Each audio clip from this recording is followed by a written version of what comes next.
Hello guys, scary day में आप सभी का स्वागत है। आज हम बात करेंगे भूतिया ट्रेन की। यह कहानी सच्ची घटना पर आधारित है। मैं अपने दो दोस्त के साथ शिमला की ट्रिप पे जा रहा था। मैं स्टेशन पे खड़ा हुआ था और वो दोनों ट्रेन में बैठे हुए थे। मैं नाश्ता ले रहा था, तभी मुझे बहुत ज़ोर की पेशाब लगती है, तो मैं स्टेशन के बगल में ही पेशाब करने लगता हूँ। तभी अचानक से पीछे से मुझे एक थप्पड़ मारता है कोई। तो मैं पीछे मुड़ के देखता हूँ, वहाँ कोई नहीं रहता। यह देख के मैं थोड़ी घबरा जाता हूँ और मैं जिस जगह पेशाब कर रहा था वहाँ अचानक से धुआं निकलने लगता है। यह देख के मैं बहुत डर जाता हूँ और वहाँ से भाग के ट्रेन में चला जाता हूँ और अपने दोस्तों को यह बात बताता हूँ। तो मेरे दोस्त मुझ पे हंसने लगते हैं और बातों ही बातों में मैं भी यह बात भूल जाता हूँ। रात हो जाती है, हम लोग सो जाते हैं। मैं नीचे वाली सीट पे सोता हूँ, मेरा दोस्त ऊपर वाली सीट पे सोता है और एक सामने वाली सीट पे। तकरीबन आधी रात को ट्रेन एक जंगल में रुकती है, तो मेरी नींद खुल जाती है। मैं खिड़की के बाहर देखता हूँ तो मेरे पैरों तले ज़मीन खिसक जाती है।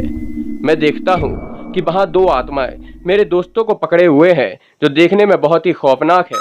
मैं यह देख के बहुत डर जाता हूँ और जब ऊपर वाली सीट पे देखता हूँ तो वहाँ मेरा दोस्त नहीं रहता। तो मैं भाग के ट्रेन के नीचे उतर जाता हूँ, तो मेरे दोस्त गायब हो जाते हैं और वो दोनों आत्मा मुझे पकड़ लेती हैं। मैं बहुत चिल्लाता हूँ, वो मुझे जंगल की तरफ खींचने लगती हैं। तभी अचानक से ट्रेन का सायरन बजता है और वह गायब हो जाती हैं। मैं जल्दी से भाग के ट्रेन में चला जाता हूँ। फिर ट्रेन चालू हो जाती है, लेकिन मेरी हिम्मत तो नहीं होती खिड़की की तरफ देखने की। फिर भी मैं फिर से खिड़की की तरफ देखता हूँ, तो वहाँ वह दोनों आत्मा मेरे पीछा कर रही थी, जंगल के रास्ते से भाग रही थी और मुझे ही देख रही थी। यह देख के मैं बहुत डर जाता हूँ और अचानक से बहुत ज़ोरों ज़ोरों से चिल्लाने लगता हूँ। तब मेरी नींद खुल जाती है और मैं देखता हूँ कि वहाँ तो कोई है ही नहीं। सारे डिब्बे के लोग मुझे देखने लगते हैं और मैं अपने दोस्तों को यह बात बताता हूँ। तो सारी रात हम तीनों नहीं सोते। फिर हम शिमला पहुँच जाते हैं। शिमला में उतने मज़े नहीं आते क्योंकि मेरे साथ ऐसा हादसा हो चुका था। फिर उसके बाद मैं अपने घर चला जाता हूँ।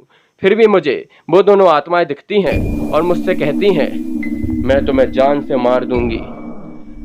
फिर आखिर में यह बात मैं अपने पापा को बताता हूँ, तो पापा मुझे वहीं ले जाते हैं जहाँ मैंने पेशाब की थी। उस जगह एक झाड़ू और बाल्टी से साफ कर देते हैं और हाथ जोड़ के माफ़ी मांगते हैं और कहते हैं, मेरा बेटा नादान है, उससे गलती हो गई, उसे माफ़ कर दो। उस दिन से आज तक मुझे कभी वह आत्मा नहीं दिखी। अगर आपने अभी तक सब्सक्राइब नहीं किया है तो जल्दी सब्सक्राइब करें।